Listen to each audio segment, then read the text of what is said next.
Doing marketing without a plan is a plan to fail, plain and simple. Every day, I talk to business owner after business owner to try to help them with their marketing. And it's normally the same conversation every single time. Hey, this is Sherman at LYFE Marketing. How can I help you today? Well, Sherman, I need sales and I need it tomorrow. Can you do that for me or not? Well, I don't know if it quite works like that. Do you mind telling me a little bit more about your business and your target market first? Target market? What? I need you to figure that out for me and make me some money. Look, Sherman, can you give me a return on my investment or not? I mean, seriously, as a marketer, as much as I wish I had a magic wand, I don't. And to be honest, you should have a crystal clear picture of your market before you decide to launch your business. Regardless though, markets change, businesses change, and ultimately your marketing plans will change.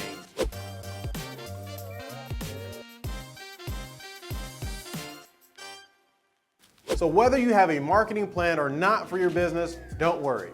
Because in today's episode, I'm going to show you how to build a marketing plan from scratch. Hi, my name is Sherman with LYFE Marketing, a digital marketing agency that helps small businesses grow. Today, I'm going to give you the 10 steps to creating a marketing plan for your business. By the way, if you're new to our channel, then be sure to subscribe to our page so you don't miss out on future episodes that can help you grow your business. If this video is valuable to you in any capacity, then please help me out by smashing that thumbs up button for me below. All right, now let's plan some marketing. Okay, so starting with the basics, what is a marketing plan? A marketing plan outlines your marketing strategy and specific actions necessary to reach your marketing objectives. Your marketing plan does not have to be a huge 100-page manual or super complicated. It can be a 1-page, 5-page, PowerPoint, Word document. Look, who cares? The format, design, and length of your marketing plan does not really matter. The only thing that really matters is that you have a clear and actionable plan that allows you to grow your business. So with that said, let's go over the 10 steps to build a concrete marketing plan for your business. Step number 1, define your marketing objectives. Before you lift a finger on a marketing campaign, you need to first determine your marketing objectives. Specifically, you need to ask yourself, where do you really want to take this thing? Where do you see your business going in the future? You should use SMART criteria to help you define your marketing objectives. Now, SMART is just an acronym that stands for Smart, Measurable, Achievable, Realistic, and Timely. Your marketing objectives should be all of these things. So, for example, let's say I own an e-commerce store that sells pet supplies. And let's say I did about $200,000 in revenue. My marketing objectives for the upcoming year may be to increase my business revenue by 50%, which in order to do that, I need to do a few things. I need to increase my email list by 75%.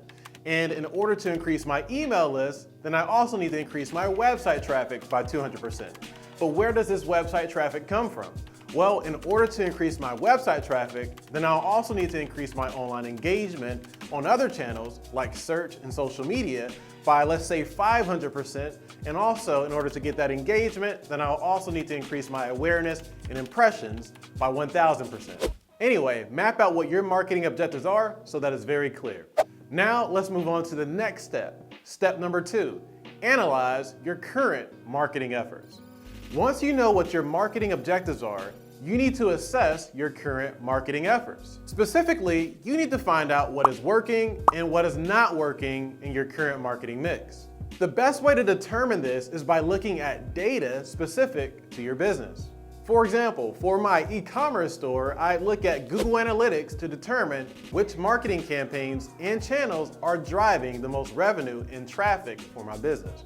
Then I may choose to include prior higher performing marketing campaigns in my new marketing campaign to continue to drive more results. All right, step number 3, analyze your competitors' marketing efforts. The next thing you need to do in your marketing plan is to analyze your competitors' marketing efforts.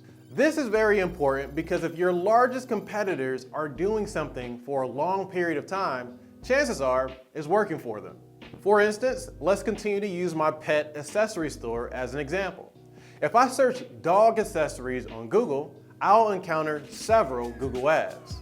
Once I click an ad, I can take a look at my competitor's landing page, and even better, I can throw their website inside of tools like SEMrush or SimilarWeb, which will show me everything they're doing online to market their business on search engines. Then I can also use Facebook's ad library to view all the social media advertisements they are running on Facebook and Instagram.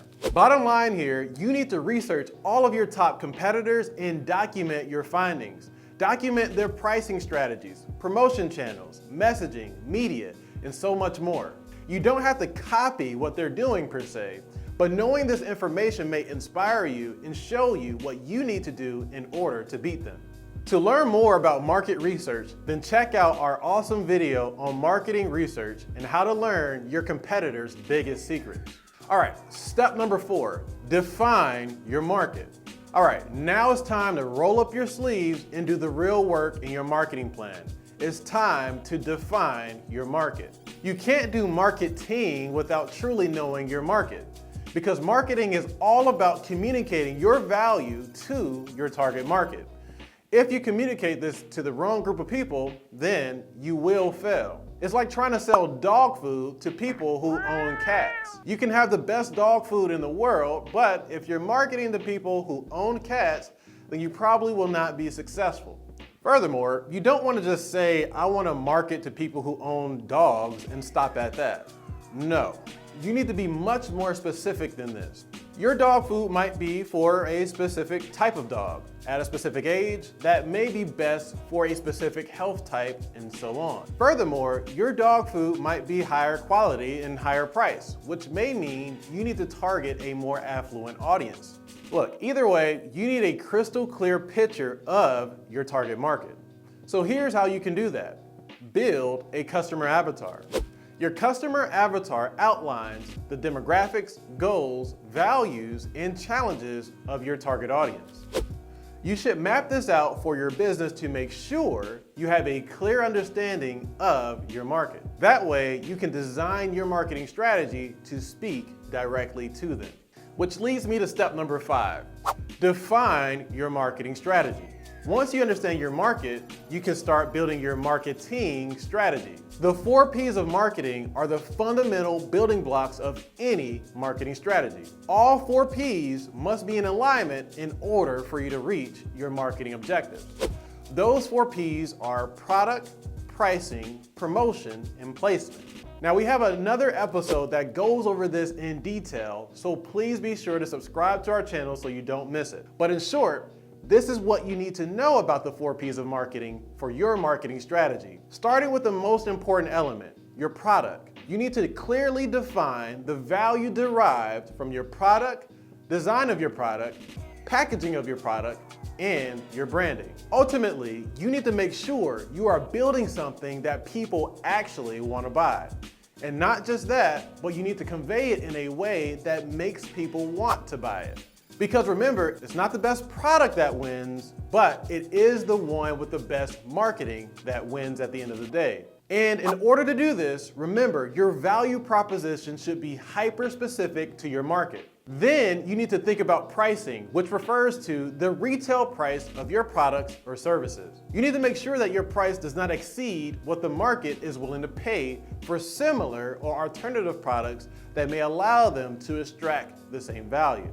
And then there's the 3rd P of your marketing mix, promotion. Promotion refers to your advertising and sales strategy. It should detail the specific methods you will use to reach your target market. And finally, the last P, placement. Placement refers to where your products or services are being sold. Whether it's being sold online or in a brick and mortar store, your customers should be able to find it.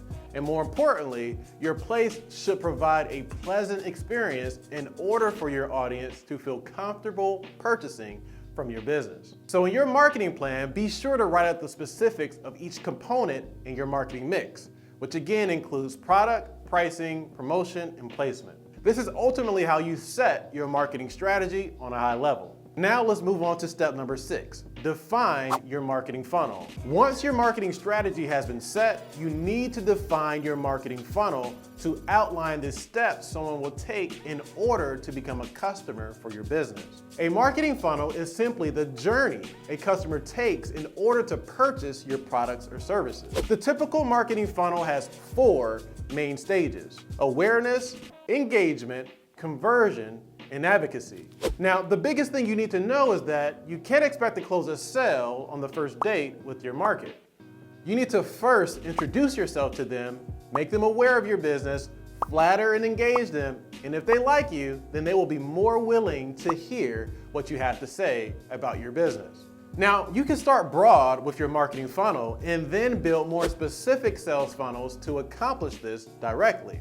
The more you can design your marketing campaigns around a step-by-step marketing funnel, the more successful you will be at creating a system that cranks out more traffic, leads, and sales for your business. All right, now let's move on to step number 7, define your marketing channels. This step is closely related to the promotion aspect of your marketing mix that we discussed earlier. It's specifically related to how you will promote your business to the market. And by promote, we mean offer value. Now, the key to defining your marketing channels is to pick specific marketing channels that your market uses. In order to do this, I recommend studying the demographics of various marketing channels. You can easily do this by using a website like Statista. You can find out the exact age, ethnicity, and so much more of each specific marketing channel that you're planning on using for your business. Here are some quick tips that I have to help you along the way. First of all, there are a few marketing channels that I can guarantee that your audience probably uses. And those channels would be Google and Facebook. Both of these channels have billions of users, and I don't see any way your business will be able to survive without having sound channels on their platforms.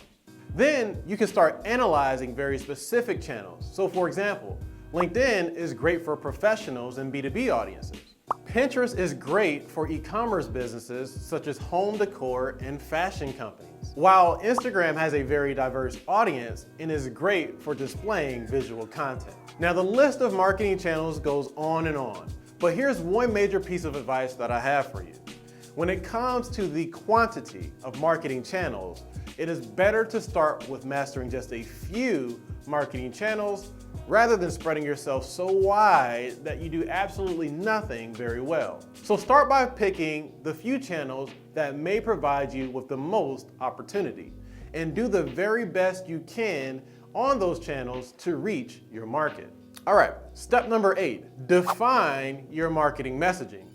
Once you select your marketing channels, it is time to start working on your messaging. Now, nothing you say or do will work if your messaging is really bad. And unfortunately, in today's noisy environment, people are bombarded with so many ads on a daily basis that many people are becoming completely numb to it. And that's why defining your messaging is so important here. And when it comes to messaging, I want to recommend a specific messaging framework that changed my marketing life. It's called AIDA. AIDA is an acronym that stands for Attention, Interest, Desire, and Action. Any marketing message you put out from your company should first grab your audience's attention, build interest, desire, and ultimately incite action. For example, if I wanted to sell you a dog leash, I wouldn't just say, hey you, buy one, get one free, here's the best dog leash in the world. First of all, who cares? Instead, I'd start by saying, are you walking your dog or is your dog walking you? This is an attention-grabbing hook. Then I might say, what if I told you there was a way for you to take control of your dog walking experience with a powerful leash? A leash that empowered you as the leader of your dog household. A statement like this will be a statement that builds interest. Then, to build desire, I might say, find out why this leash was featured in Dog Magazine as one of the best leashes in the market today. And then, most importantly, you want people to take action. So I might end by saying, just click this link to learn more, or buy one today and get one free. You must use effective messaging to lure your audience into your marketing funnel. If you cannot do this effectively, then I'm afraid nothing is going to work. However, since you already know your product's unique value proposition and your customer avatar at this point, it should be very easy for you to develop this. Now, let's move on to step number 9. Define your marketing budget. All right, now your marketing plan is almost finished, but you need to determine something very important: your marketing budget. How much will you spend to reach your marketing objectives? And let me be clear, it's not about how much you want to spend. That's actually irrelevant. The question is, how much do you have to spend to actually reach your marketing objectives? How much do you have to spend to generate enough awareness and engagement to move people down your funnel to become customers? Now, obviously, sometimes you'll realize you don't have enough money to spend in order to reach your marketing objectives. Therefore, your only option would be to make your ambitious marketing goals a little bit more realistic considering your budget. But then how exactly do you know where to start with your marketing budget? Well, according to the SBA, most businesses will spend 7 to 8% of their revenue on marketing. However, today, I've seen that most businesses will spend about 10% of their revenue on marketing. And if they're being really aggressive, I've seen budgets upwards to about 20 to 30% of a business's total revenue. Ultimately, it's up to you to decide what percentage of your revenue you will allocate to reach your marketing goals. And that should be based on your marketing goals and what you can reasonably afford at this time. All right, step number 10, define your implementation plan. A plan without action is meaningless. Therefore, the final and most important component of your marketing plan is actually determining how you're going to implement everything. Will you try to do everything yourself? Will you hire a full-time employee?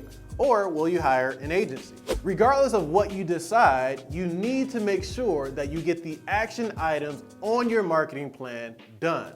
To help you along the way, here are some things that I want you to think about in regards to each of your options. First, you have option number 1, doing everything yourself.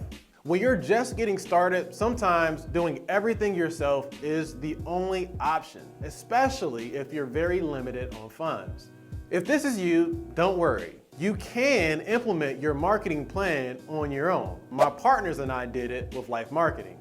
We literally threw $100 into a business bank account, rolled up our sleeves, and did the dirty work. Because we had no money, we cold called. We knocked on doors, we got rejected, we failed a whole lot, we won very little, and eventually, after 4 to 5 years of scraping up our little earnings, we finally made enough money to really start paying for marketing.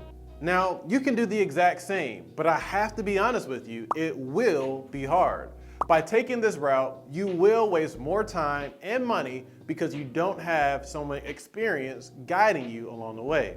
You can be successful, but you must be willing to invest into the necessary education, knowledge, and guidance along the way to make sure you're making wise decisions regarding your marketing. Otherwise, you can end up wasting a lot of time spinning your wheels in the wrong direction.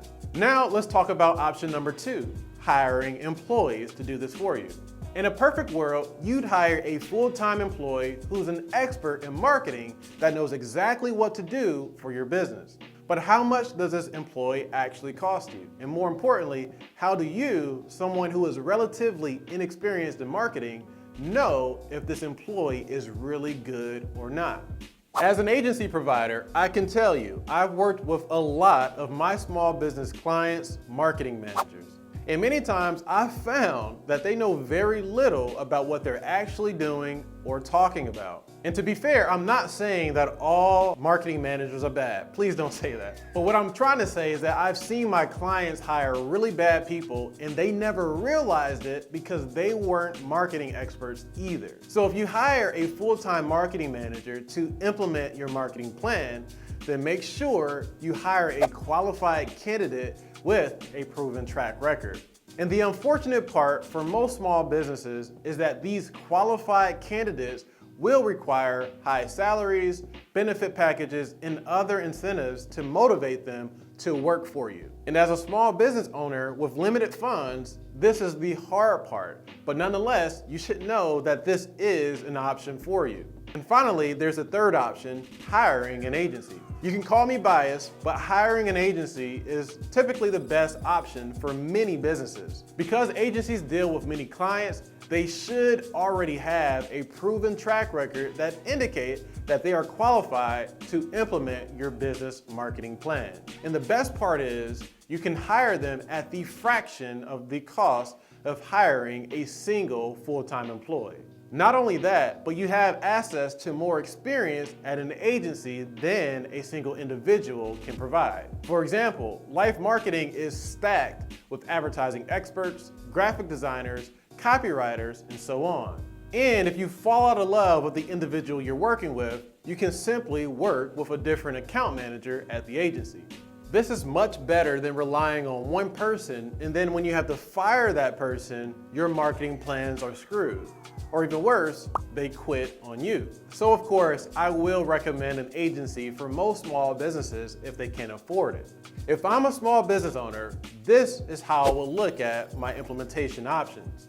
Number one, I will do it myself if I cannot afford anything else. And then number two, once I'm making enough money, I'd consider hiring an agency. And then number three, once I'm making more than enough money, I'd hire my own full-time marketing team, which may happen when your business is above $5 to $10 million a year in revenue.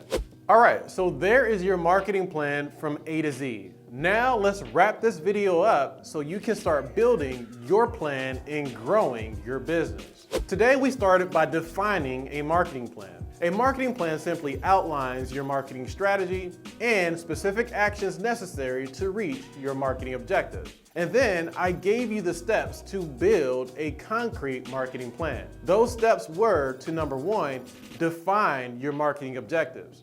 Number two, analyze your current and previous marketing efforts. Number three, analyze your competitors' marketing efforts. Number four, define your market. Then number five, define your marketing strategy. Number six, define your marketing funnel. 7, define your marketing channels. 8, define your marketing messaging. And then number 9, define your marketing budget. Then lastly, once you've done all of this, then you can move on to number 10, which is defining your implementation plan. All right, wow, that's it for today's episode. If this video helped you in any way, shape, or form, we always accept tips. All you have to do is hit the like button for me below, and I'd greatly appreciate it. Oh, and be sure to subscribe to our channel so you don't miss out on future content that can help you grow your business. I'll talk to you soon.